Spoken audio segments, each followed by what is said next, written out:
हिरनी गर्भवती पानी पी रही थी, पीछे से सिंह की दहाड़ आई, वो बेचारी भयभीत होकर छलांग मारी तो गर्भ छलांग लगाने के कारण योनि द्वार से जल में गिर पड़ा और वो उस पार जाकर उसके प्राण निकल गए। भरत जी ने अपने चक्रवर्ती सम्राट पद, अपने पुत्र, अपनी रानियां, प्रजा, सबका मोह त्याग कर गंडकी नदी के किनारे त्रिकाल स्नान करना, पर्णकुटी में रहना, रात दिन भगवान को वहीं वन पत्र पुष्पों से पूजा करना, ऐसा रोमांच होना, भगवान के ध्यान में मगन होकर अश्रु प्रवाह करना, ये स्थिति भरत जी महाराज की थी। कल आपने प्रसंग में सुना कि एक हिरनी गर्भवती पानी पी रही थी, पीछे से सिंह की दहाड़ आई, वो बेचारी भयभीत होकर छलांग मारी तो गर्भ छलांग लगाने के कारण योनि द्वार से जल में गिर पड़ा और वो उस पार जाकर उसके प्राण निकल गए। भरत जी ने देखा कि अब इस बच्चे को बचाने वाली माँ तो मर गई और मैं ये देख रहा हूं, मेरा कर्तव्य बनता है इस बच्चे को बचाए। दौड़ पड़े और धारा से उस बच्चे को गोद में ले ली। बहुत उत्तम बात, हर साधु हृदय को ऐसा करना चाहिए। किसी भी जीव की रक्षा करना परहित सरिस धर्म नहीं भाई। भरत जी ने वही किया जो एक संत हृदय को करना चाहिए। अब 2-4 घंटे में हिरन के बच्चे में चलने की, दौड़ने की ताकत आ जाती। तो 2-3 दिन से उसे प्यार दुलार से रखकर और किसी हिरनों के झुंड में छोड़ देना चाहिए। पर वो आसक्ति जो पुत्र स्नेह को दबाकर भगवान की तरफ चल रही थी, वही आसक्ति हिरन के स्नेह में फैल गई।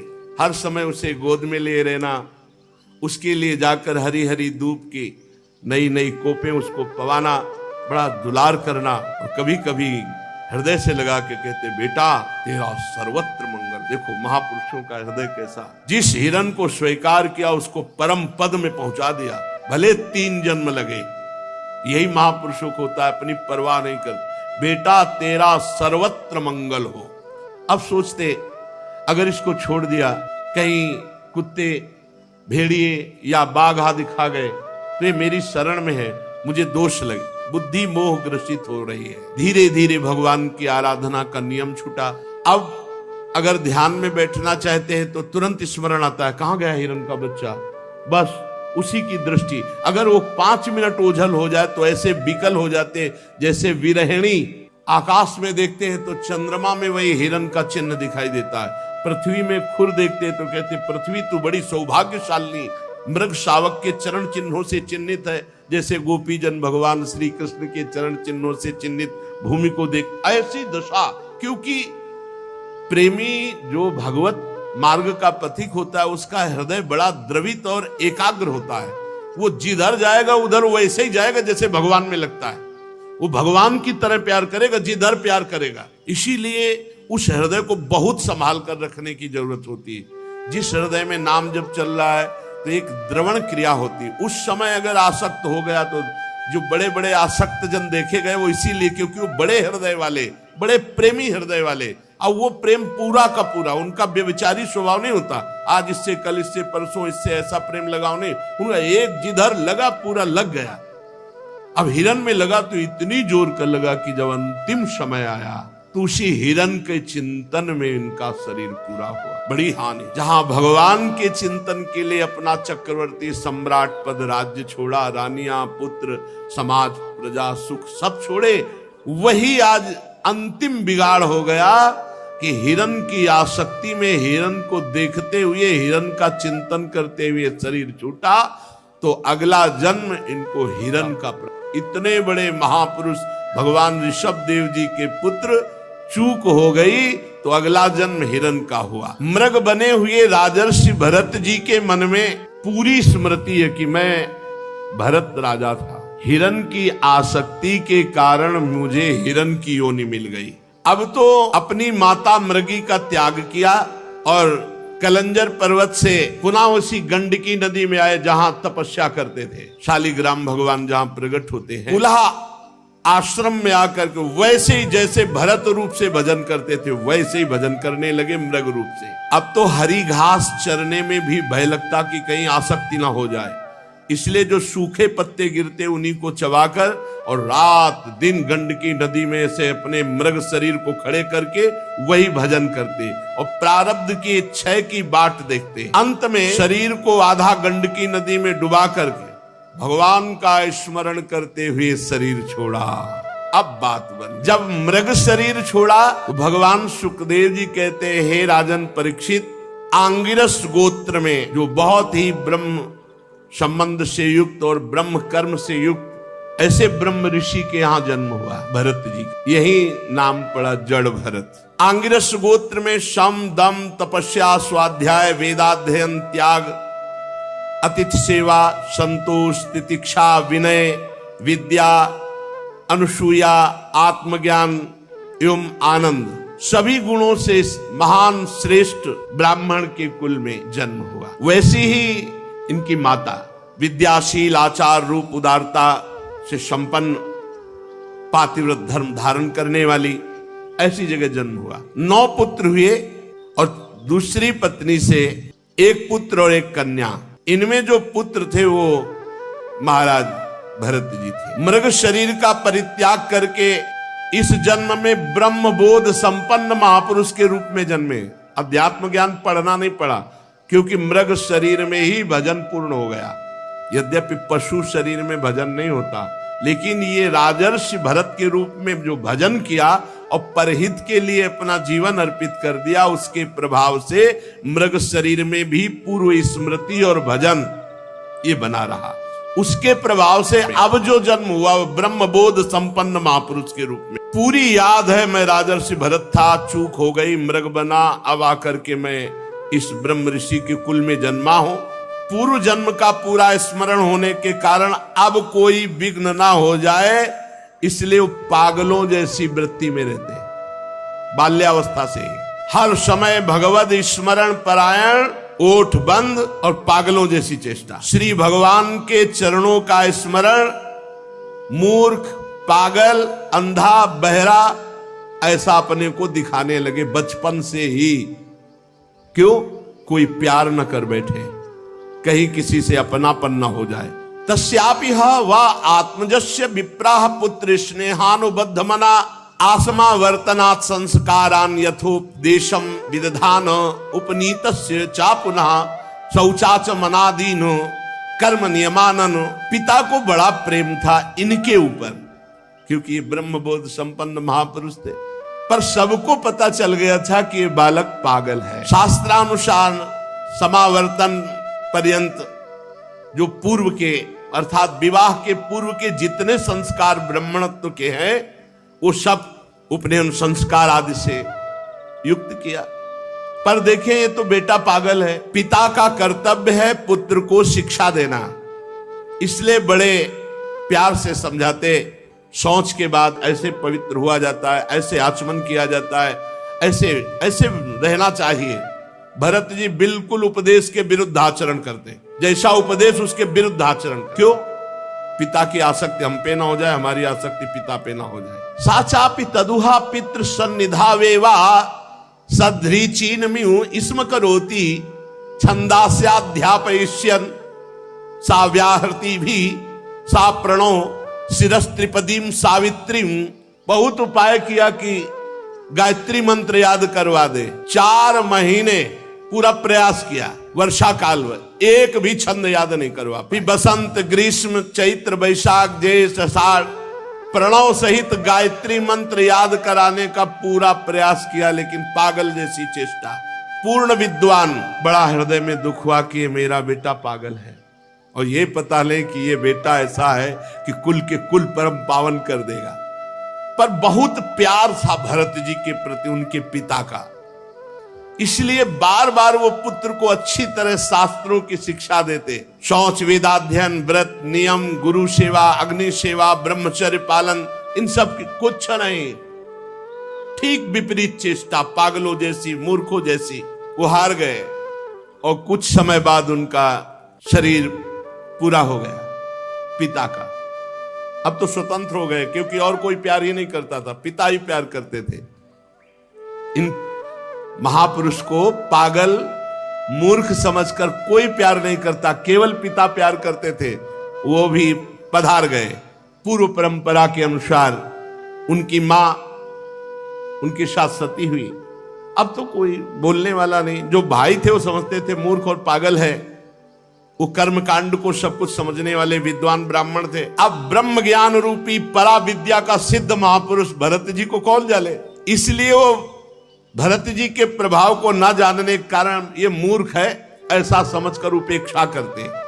पिता के परलोक सिधारने पर बड़ी अव्यवस्था भरत जी के साथ, क्योंकि भाई लोग मूर्ख समझते थे, पागल समझते थे। बचा खुचा बाछी अन्न जैसे पशुओं को फेंका जाता है ऐसे उनको दे, वो आराम से शरीर का प्रारब्ध है ऐसा मान के पा लेते। कोई काम बताते वो काम, कोई मार रहा है, कोई अपमान कर रहा है, कोई थूक रहा है, वो बिल्कुल वैसी पागल। और ब्रह्म बोध परा विद्या के सिद्ध महापुरुष भरत जी के अंदर कोई मान अपमान का विचार ही नहीं रह गया था। साधारण लोग जो नर पशु कहे जाते हैं, नर पशु मनुष्य रूप में पशु रूप, जो भगवान से विमुख केवल संसार के राग में लगे, वो उनको पागल करके अपमानित करते। कोई थूक देता, कोई ईंट मारता, कोई। भरत जी परा ब्रह्म विद्या के ज्ञानी महापुरुष, पर पागलों जैसी वृत्ति। कोई उनको मूर्ख कहता, कोई पागल कहता, प्रायः पागल करके ही पुकारा जाता है, और ब्रह्मबोध संपन्न महापुरुष। तो भरत जी भी ठीक वैसे ही स्वांग रचते कि सब पागल समझे, उसी के अनुरूप भाषण करते भरत जी। साचा प्राकृतिर दुपद पशुभिर रुणमत जड बधिरेत्यभिभाष्यमानो यदा तदनुरूपाणि प्रभासते कर्माणि च सा कार्यमाणः परेच्छया करोति। जैसे लोग उनको मूर्ख और पागल समझते तो वैसे ही चेष्टा करते कि हाँ वास्तविक ये पागल और मूर्ख है। कोई कोई तो इनको अपने काम में लगा लेता है। अब जवान है, चल चारा काट रहे, गोबर फेंकवा रहे, जैसा वो कहते वैसी काम। कोई अपने काम के लिए खेत में ले जाता, कोई मजदूरी कराता, अब बाद में जला भुना बासी अन्न फेंक देते सामने। क्या स्थिति महापुरुष की। उसी को ऐसे, हे शरीर तेरा प्रारब्ध। अब वो बाल ब्रह्मचारी अखंड शरीर वैसे ही पुष्ट बलवान, जीव के स्वाद की कोई वस्तु ही नहीं है, जली सड़ी बासी ऐसे ही दे देते। खूब दिन भर मेहनत कराते भरत जी से।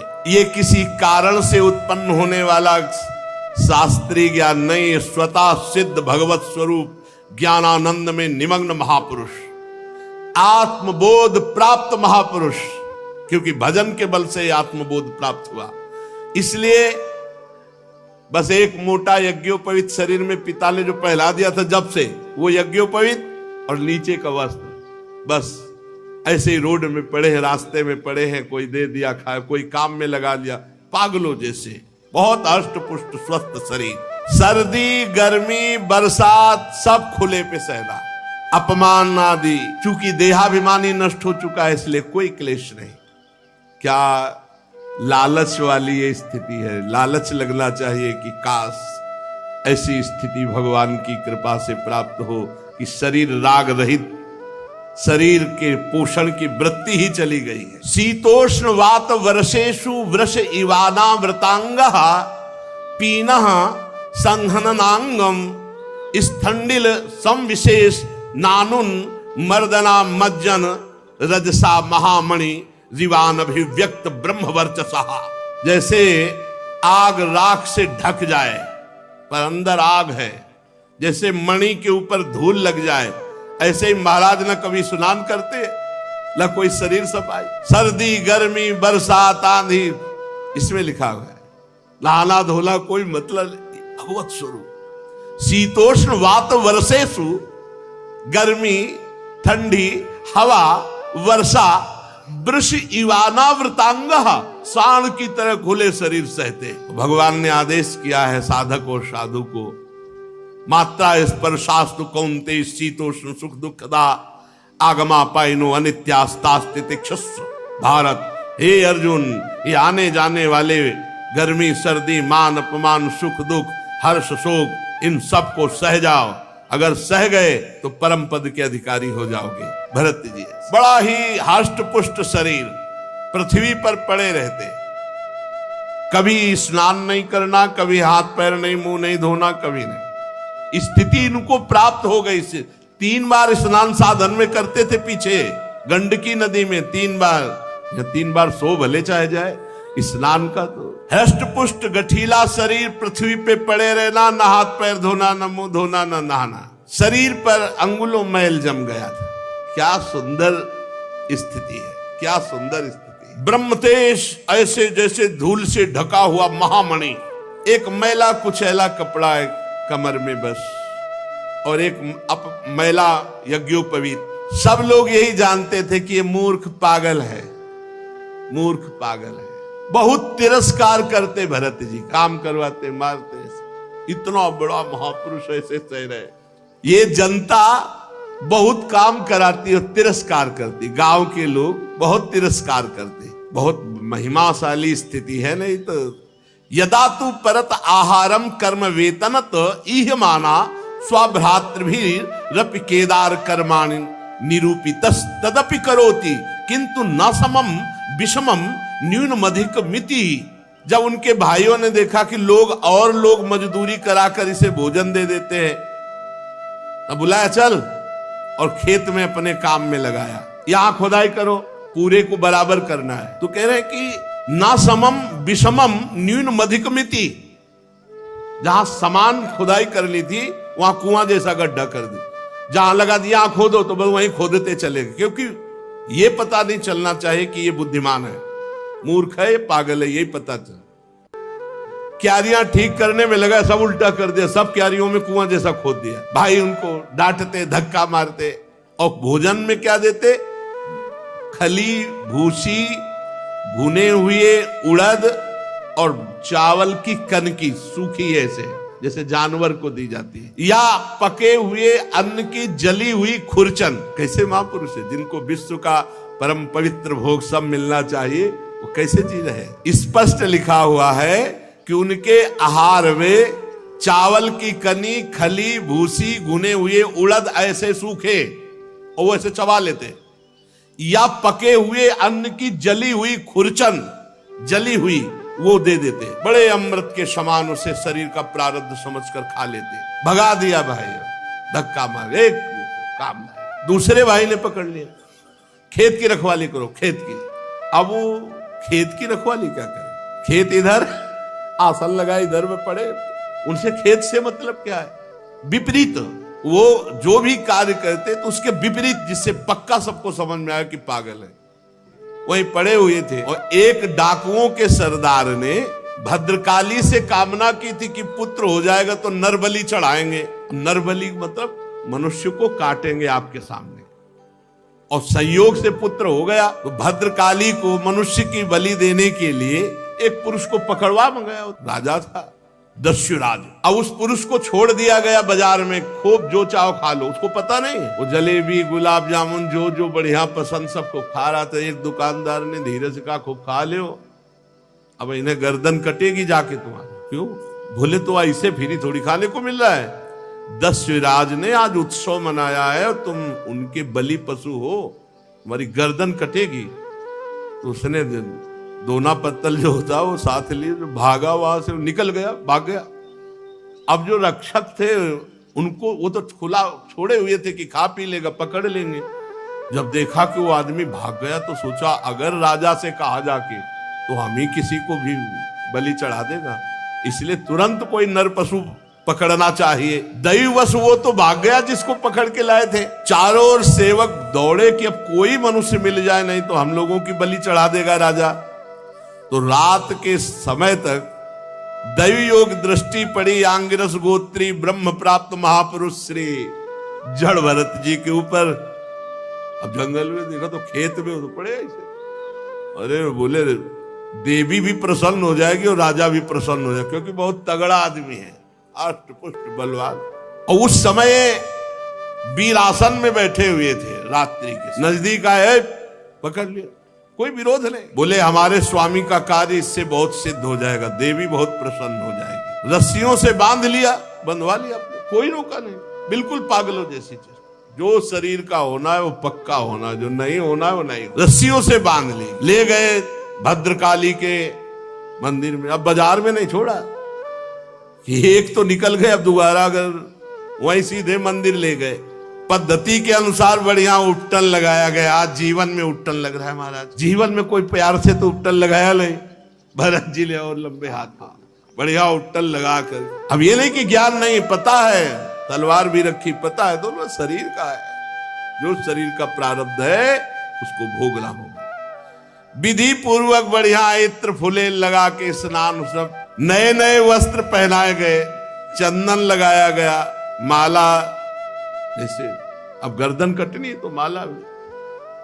फिर सुंदर खीर पुआ भोजन, डट के भरत जी ने, कोई चिंता नहीं, पता है, अज्ञानी थोड़ी, परम ज्ञानी है। फिर धूप दीप से आरती की गई, क्योंकि बलि चढ़ाना है। इसके बाद शुरू हुआ ढोल बजना, मृदंग ढोल, और भद्रकाली जी के सामने इनको ले जाया गया।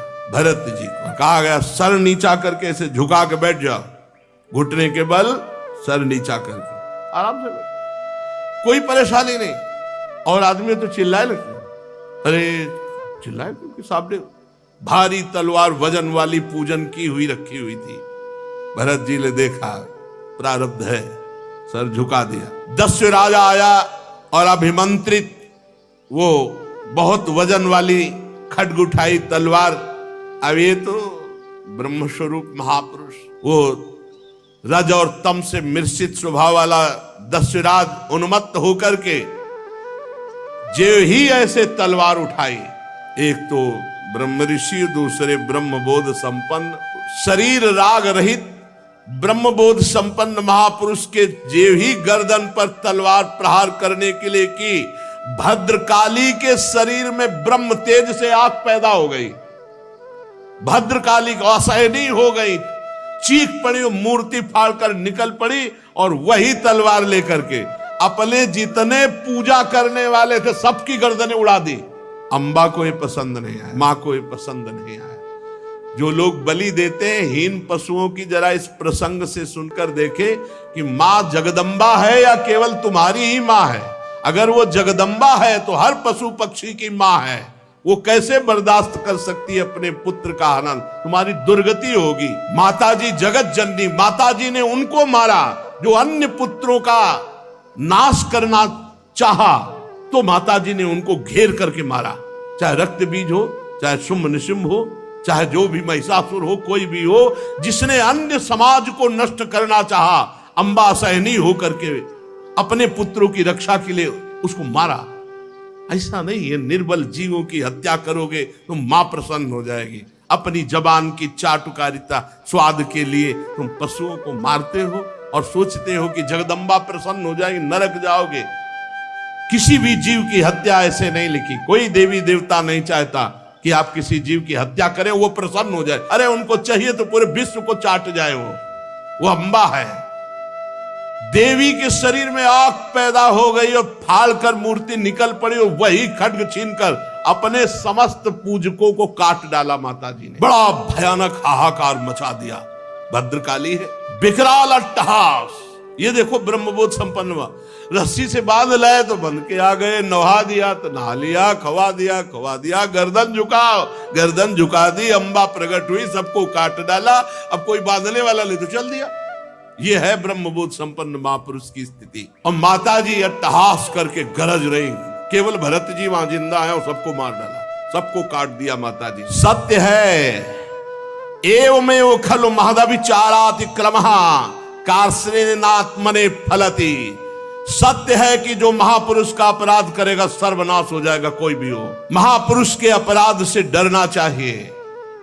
दैवी शक्ति भी रक्षा नहीं, अपने उपासकों की गर्दनें काट दी। जो देहाभिमान रूपी सुदृढ़ ग्रंथि जिनकी नष्ट हो चुकी है, समस्त प्राणियों की जो आत्मा है वैरहीन है, साक्षात ऐसे ब्रह्मबोध संपन्न महापुरुष का अपमान भद्रकाली भी नहीं सह पाई। भद्रकाली के शरीर में आग पैदा हो गई और मूर्ति फोड़कर प्रकट होकर अपने उपासकों को काट डाला। भगवत भक्त परमहंसों के लिए देखो, सिर कटने का अवसर आने पर भी कोई भय नहीं और बच गए। तो कोई हर्ष नहीं, उठे और चल दिए। आराम से मस्ती से जा रहे थे, खूब पूजे, तिलक लगे, खाए पे, नए कपड़ा पहले थे मस्ती से। उधर सिंधु सौवीर देश का राजा रहुगण, ये वही रहुगण है हिरन, भरत जी के कर कमल से द्वारा पोषित।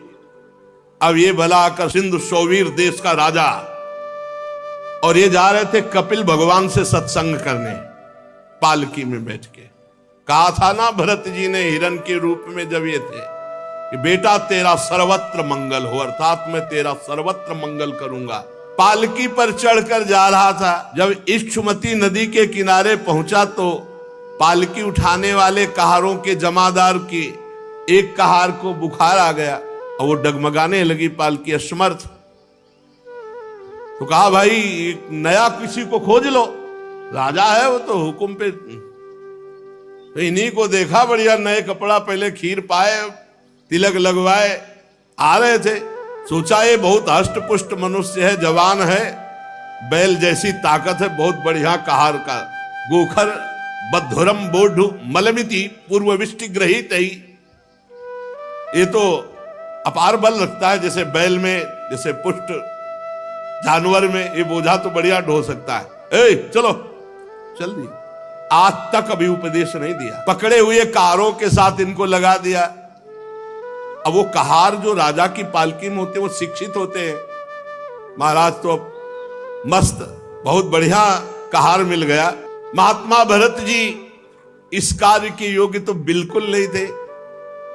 चुपचाप चार कहारों के बीच में एक में इनको एक तरफ लगा दिया। अब ये केवल पृथ्वी में देखते थे कि कोई जीव पैर के नीचे दब न जाए, क्योंकि महात्मा ऐसे ही चलते हैं, दृष्टि नीचे करके। अब दूसरे कहार तो केवल एक बाण पृथ्वी थोड़ी देखते, वो तो पूरा, और वो शिक्षित है, और ये तो आराम से देख करके, और ये इतने तगड़े बलवान कि अगर कदम रोक दिए तो तीनों के कदम रुक गए, क्योंकि बलवान है, पकड़े हुए। अगर वो संभाल के लंबी टांग मारे तो तीनों मुंह भरा हो रहे। राजा रहुगण ने कहा है ये क्या प्रमाद है, पालकी डोल रही, पालकी हिल रही है, ये ऊंची ऊंची हो रही है। कहारों ने डर कर कहा महाराज की जय जय हो, आप चाहें तो हमें दंड दे सकते हैं, पर हम निर्दोष हैं। ये जो नया कहार आया है सारा दोष इसी का है। महाराज हमारा प्रमाद नहीं, हम तो नियम के अनुसार पालकी चला रहे हैं। ये नया कहार जो आया है ये बहुत बलवान है, ये जैसा हिला डुला देता वैसे पालकी हिल डुल जाती है। ये जल्दी जल्दी ठीक से हमारी तरह नहीं चल रहा है महाराज। राजा रहुगण ने सोचा संसर्ग दोष उत्पन्न हो जाएगा तो फिर सब में दोष आ जाएगा, इसलिए इसको दंड देना चाहिए, इसका प्रतिकार करना चाहिए। ये अपनी तो चाल बिगाड़ ही रहा है, हमारे और कहारों की चाल बिगाड़ रहा है। रहुगण क्रोधित होकर, यद्यपि उसने महापुरुषों का सेवन किया था, लिखा है महापुरुषों का सेवन किया था, मतलब कपिल भगवान से सत्संग करने जा रहा तो कोई छोटा मोटा थोड़ी सत्संगी, तो कौन है, भरत जी के द्वारा सत्संग प्राप्त किया हुआ, दुलार प्राप्त किया हुआ। थोड़ा क्रोधित होकर के व्यंग भरे वचन कहा कि ये नए कहार, अरे भैया हमें लगता है तुम बहुत दुबले पतले हो, क्योंकि बहुत हष्ट पुष्ट थे। व्यंग वचन, हमें लगता है तुम बहुत थक गए हो। अच्छा तुम्हारे साथियों ने सहारा भी नहीं दिया। अच्छा ऐसा लगता है तुम पूरा बल लगाकर अकेले पालकी ढो रहे हो। तुम्हारा शरीर तो बहुत पतला है, मोटा ताजा तो है नहीं। हमें लगता है तुम जवान भी नहीं हो, बुढ़ापा ने घेर रखा है। बार बार ताना मारता जड़ भरत जी के ऊपर। चुप, वैसे पालकी, कुछ नहीं, ना मानो सुनाई ही नहीं दिया। भरत जी की दृष्टि में जैसे पालकी वैसे शरीर, पंचभूतों से रचित पालकी, पंचभूतों से रचित शरीर, और दोनों अविद्या के कार्य, और बोलने वाला भी अविद्या में युक्त, इसे कुछ नहीं बोले। किंतु पालकी अब भी सीधी नहीं चल रही थी। अब जैसे कई कई जगह 5-5 लाइन चीटी चलती है, ऐसे मारी छलांग तो ये तो कब पकड़े थे, नहीं तो नीचे आ जाते पालकी के। राधा रहुगण को बहुत क्रोध आया, आग बबूला हुए, अरे ये क्या, तू जीता ही मर गया है, तू मेरा निरादर कर रहा है, मेरा उल्लंघन कर रहा है, मालूम देता तो प्रमादी है। जैसे दंड पाणी यमराज का दंड निष्फल नहीं जाता, ऐसे मैं तुझे दंड दूंगा। तेरा इलाज करूंगा, तेरे होश ठिकाने लाऊंगा। जड़ भरत जी ने एक बार देखा कि इलाज तो गुरु हमने तुम्हारा कर ही दिया है इलाज तो हो ही गया है तुम्हारा, क्योंकि तुमको कांधे पे ले लिया। पहले भी कांधे पे लिया था और अब भी कांधे पे लिया है। हमें 3 जन्म लगे, अब तुम्हारा इलाज पक्का हो जाएगा। अनाप शनाप बातें रहुगण। उनको बड़ा पांडित्य का ज्ञान अभिमान था कि मैं बहुत ज्ञानी हूं रहुगण को। जड़ भरत जी ने देखा कि कच्ची बुद्धि और मुस्कुराए। आज जिंदगी में पहली बार बोले महाराज। भरत श्री भगवत ऋषिक जी कहते हैं कि बोले ना बोले तो हृदय की ग्रंथि खोले।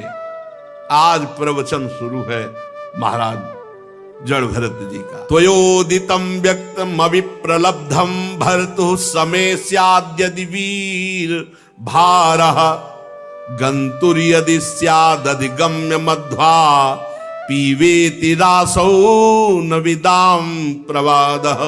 तुमने जो कहा सब यथार्थ है जड़ भरत जी। मैं कोई उलहना नहीं दे रहा हूं। कितना हो भाग्य कि आज जिंदगी में आज जड़ भरत जी बोले नहीं। अभी तलवार चलने की स्थिति में भी नहीं बोले, आज तक नहीं बोले, मौन। आज बोले। भार नामक कोई वस्तु है तो ढोने वाला कोई है ही, मार्ग है तो चलने वाला कोई है। मोटापन, पतलापन, ये सब शरीर के लिए है, आत्मा के लिए तो नहीं ना। क्या ज्ञानी जन ऐसी बातें करते हैं जैसे तुम करते हो? कैसे समझा रहे? जैसे बेटा को समझा। ये स्थूलता, मोटापन, कृशता, पतलापन, आधी, व्याधि, भूखो, प्यास, भय, कलह, इच्छा, बुढ़ापा, नींद, आसक्ति, क्रोध, अभिमान, शोक, ये सब देहाभिमानी को प्राप्त होते हैं, आत्मस्वरूप में नहीं। क्या सुंदर बात, क्या सुंदर बात। ये सब देहाभिमानी को प्राप्त होते हैं, आत्मस्वरूप को नहीं। राजन, तुम जो कहते हो मैं तुम्हें दंड दूंगा, मार दूंगा, ये विकारी पदार्थों को, निर्विकार स्वरूप को, मेरे स्वरूप को, बहुत। ये दोनों बातें जो मारना या जीना है, ये आदि और अंत वाले इसी शरीर के अंतर्गत की बात है, स्वरूप में नहीं। यशस्वी नरेश, स्वामी और सेवक भाव जहां स्थित होता है वहां आज्ञा पालन होता। मैं आपका सेवक नहीं हूं, तुम हमारे स्वामी नहीं हो, तुम्हारी आज्ञा का पालन हमारे ऊपर लागू नहीं होता।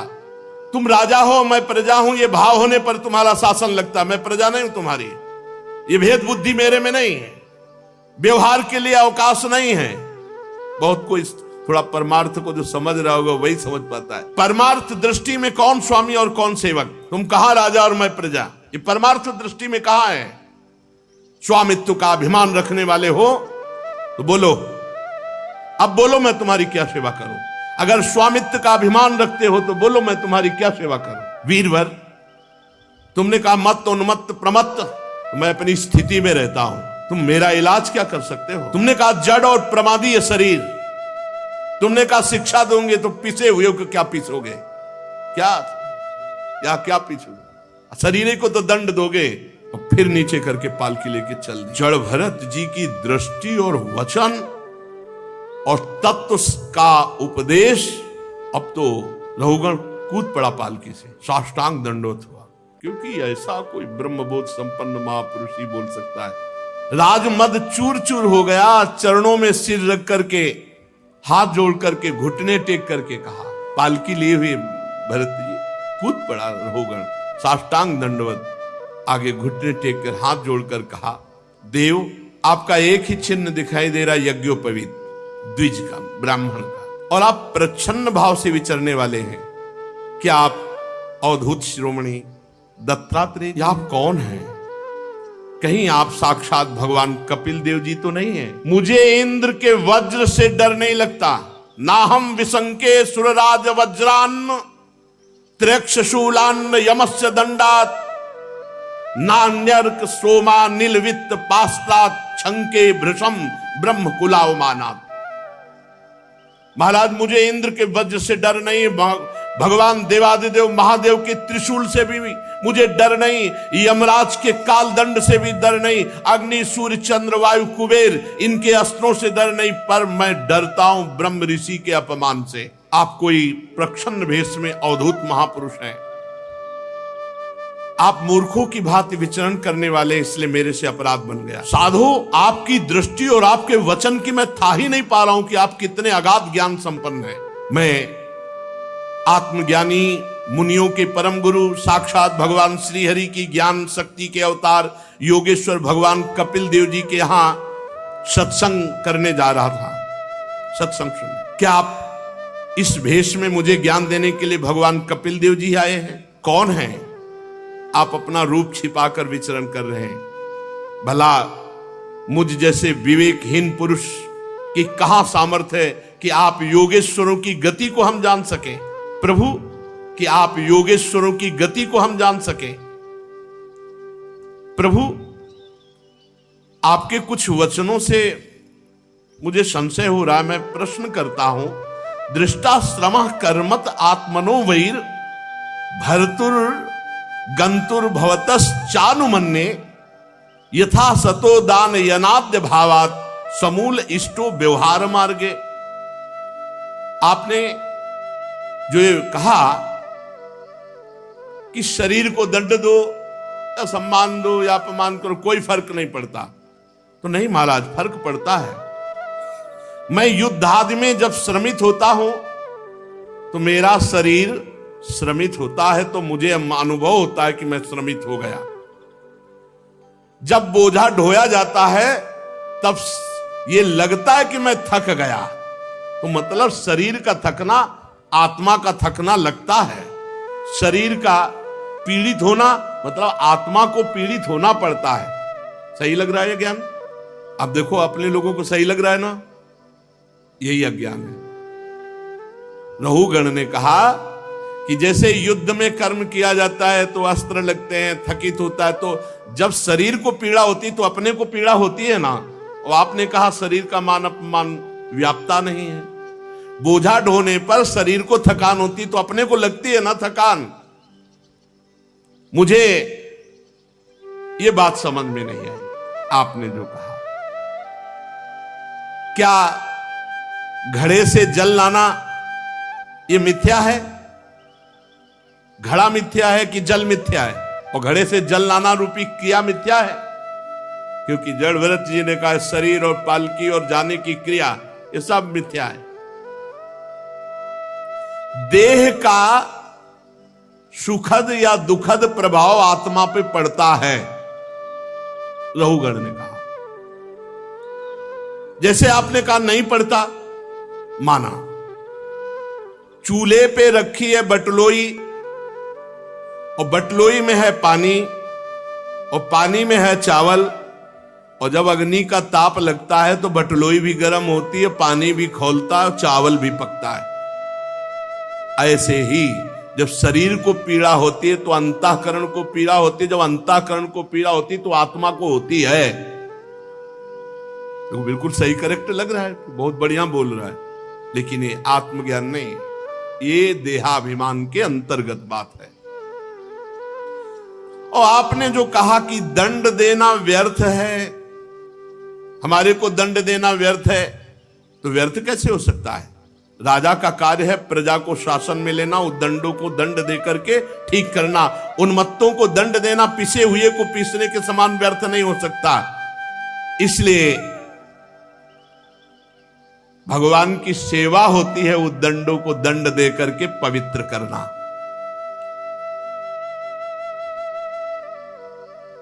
राजत्व के अभिमान से उन्मत्त होकर मैंने यदि आपकी अवज्ञा की हो तो मैं आपसे अपराध मुक्त होने के लिए विनय करता हूं, क्षमा कीजिए। ऐसी कृपा दृष्टि कीजिए कि कभी भी जीवन में मेरे से किसी साधु का गुप्त रूप से भी वो हो, प्रच्छन्न रूप से भी हो, कभी साधु अपराध न बने। मैं साधु अपराध से बहुत डरता हूं। विश्वबंधु भगवान श्री हरि के जो अनन्य भक्त हैं, देहाभिमान शून्य, अगर मैं डरता हूं तो केवल उन्हीं के अपमान से डरता हूं कि कहीं उनका अपमान ना हो जाए। महापुरुषों का, यदि ब्रह्म प्राप्त महापुरुषों का अपराध बन जाए तो मुझ जैसे पुरुष की क्या, कोई ईश्वर कोटि का भी हो तो भी वो नष्ट हो जाएगा यदि महापुरुषों का अपराध कर दे तो। जड़ भरत जी बोले अकोविदः कोविदवाद वादान वदस्यथो नाति विदाम वरिष्ठः ना सूरयो ही व्यवहार मेनम तत्वावमर्शेन सहा मनंती। राजन, तुम अज्ञानी हो, बातें पंडितों की करते हो, ऊपर ऊपर की हो, तुम्हें बिल्कुल ब्रह्मबोध नहीं, बिल्कुल आत्मज्ञान नहीं। ये बात हे ऊपर ऊपर की तर्क वितर्क बात करने वाला कोई ब्रह्मबोध संपन्न थोड़ी होता है।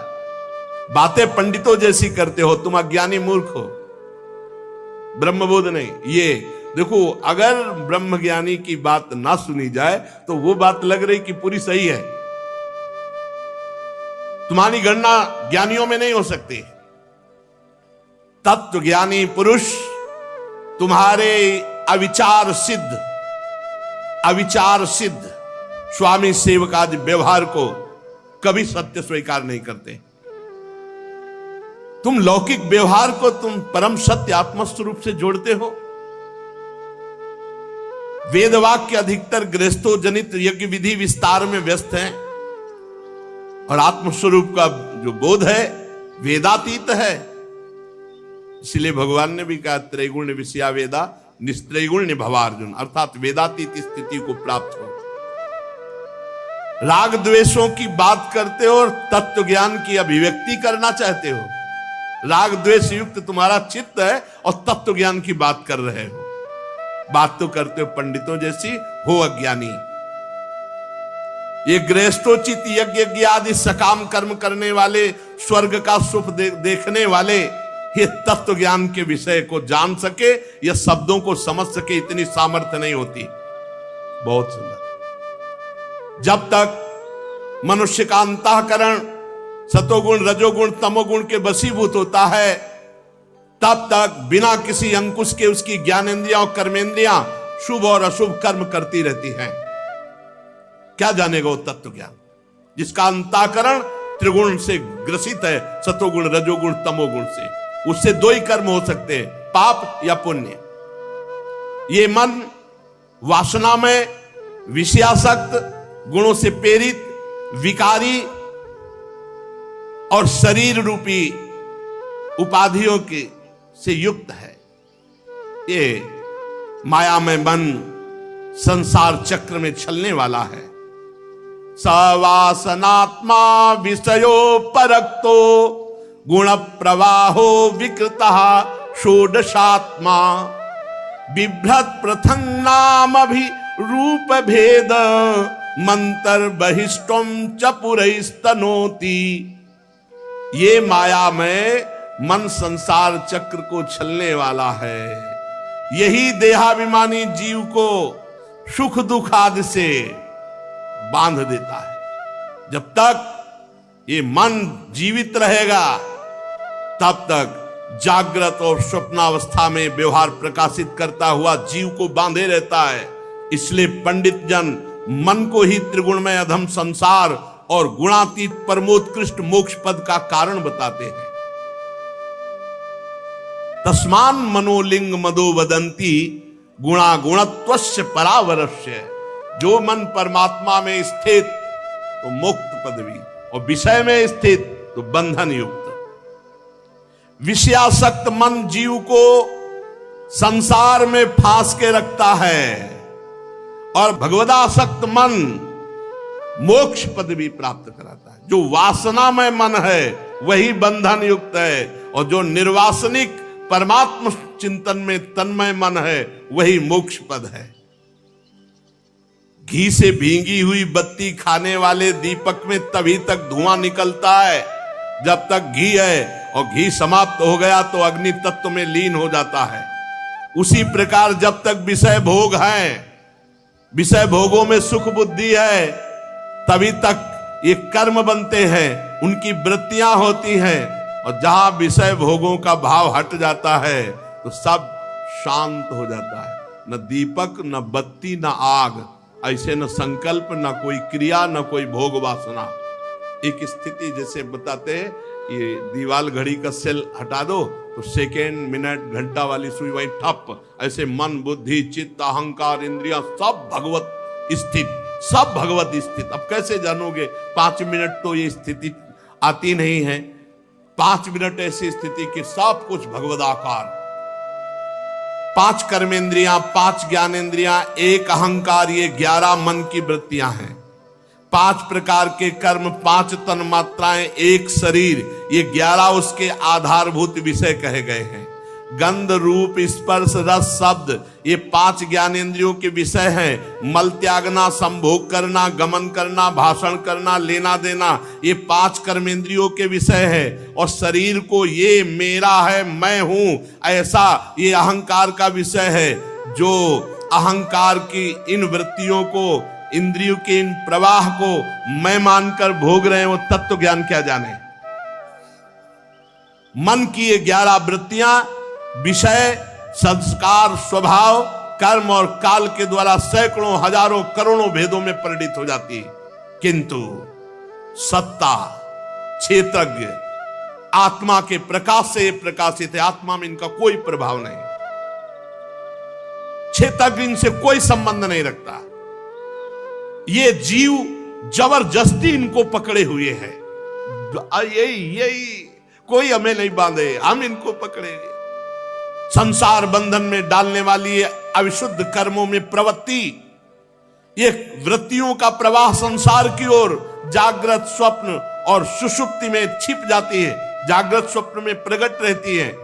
लेकिन क्षेत्रज्ञ आत्मा में इनका कोई प्रभाव कभी भी नहीं, न जागृत में, न स्वप्न में, न सुषुप्ति में। ये तीनों अवस्थाएं देहों की हैं, आत्मा की नहीं। जिस प्रकार वायु संपूर्ण स्थावर जंगम प्राणियों में प्राण रूप से प्रविष्ट होकर उन्हें प्रेरित करती है, उसी प्रकार आत्मस्वरूप भगवान वासुदेव साक्षी स्वरूप रहकर संपूर्ण प्रपंच को देखते रहते हैं। आपका स्वरूप साक्षी स्वरूप है, भोक्ता करता स्वरूप नहीं। जब तक शुद्ध ज्ञानोदय नहीं होता राजन, तब तक माया का कोई तिरस्कार नहीं कर सकता। ये जो सबकी आसक्ति छोड़ चुका है, जो काम, क्रोध, लोभ, मोह, मद, मत्सर 6 शत्रुओं को जीत चुका है, वही आत्म तत्व को जान सकता है, अन्यथा नहीं। जब तक आत्मा के उपाधि रूप मन को संसार दुख का क्षेत्र नहीं समझा जाता, तब तक ये मन भटकता रहता है। मन भटकता रहता है तो शोक, मोह, रोग, राग, लोभ, वैर, ये सब बढ़ते रहते हैं। राजन, तुम्हारा मन ही तुम्हारा बलवान शत्रु है और तुम्हारी उपेक्षा करने से इसकी शक्ति बढ़ गई है। यद्यपि ये सर्वथा मिथ्या है, तथापि ये तुम्हारे आत्म स्वरूप के ज्ञान को आच्छादित कर रखा है। सावधान, श्री गुरुदेव के चरणों की उपासना करके ज्ञान रूपी अस्त्र से इस मन रूपी शत्रु को मार डालो। श्री जड़ भरत जी महाराज के नमो नमः कारण विग्रहाय स्वरूप तुच्छीकृत विग्रहाय नमो अवधूत द्विज बंधुलिंग निगूढ़ नित्यानुभवाय तुभ्यम। नमो नमः, नमो नमः, बार बार चरणों में गिर रहे रहोगे। प्रभु, मैं आपको बार बार नमस्कार करता हूं, बार बार नमस्कार करता हूं। मैं समझ ही नहीं पा रहा आपके ज्ञान को। विशुद्ध आत्मबोध आपने जगत का उद्धार करने के लिए देह धारण किया। योगेश्वर परमानंद स्वरूप, आप तो बहुत उच्च कोटि की अवस्था को प्राप्त महापुरुष है। एक जड़ ब्राह्मण का वेश धारण किए हुए नित्य ज्ञानमय स्वरूप को जन साधारण की दृष्टि से ओझल किए हुए अपने को पागल जैसा दिखाने वाले, हे अवधूत शिरोमणि, नमो अवधूत द्विज बंधुलिंग निगूढ़ नित्यानुभवाय तुभ्यम। मैं आपको बार बार नमस्कार करता हूं। प्रभु, जैसे प्यासे को पानी अमृत जैसा मिल जाए, ऐसे आपकी वाणी मुझे शीतलता प्रदान, जैसे ज्वर पीड़ित को ठीक औषधि मिल जाए। प्रभु, मैं देहाभिमान रूप विषैले सर्प से डस लिया गया था, आज आपके अमृत में वचन औषधि का काम कर रहे हैं। हे देव, मैं आपसे संशयों की निवृत्ति तो कराऊंगा ही। पहले ये जो आपने अध्यात्म योग का उपदेश किया। राधा वल्लभ श्री हरिवंश, अगर आपको ये दिव्य और दैविक भगवान जी के प्रिय भक्त जड़ भरत जी का दिव्य चरित्र पसंद आया होगा तो जरूर लाइक शेयर सब्सक्राइब करके और हमारे चैनल से जुड़ सकते हैं। हम ऐसे ही दिव्य दिव्य दैविक महापुरुषों के और संतों के महापुरुषों के चरित्र लाते रहेंगे। सभी लोगों को राधे राधे। मैं इसे सरल ढंग से समझना चाहता हूं। मुझे आत्मज्ञान समझाने की चेष्टा, मुझे कैसे आत्मज्ञान हो ये समझाने की चेष्टा करें तो फिर भरत जी महाराज जो बोलते हैं वो आगे चलता। श्री राधा वल्लभ लाल की जय।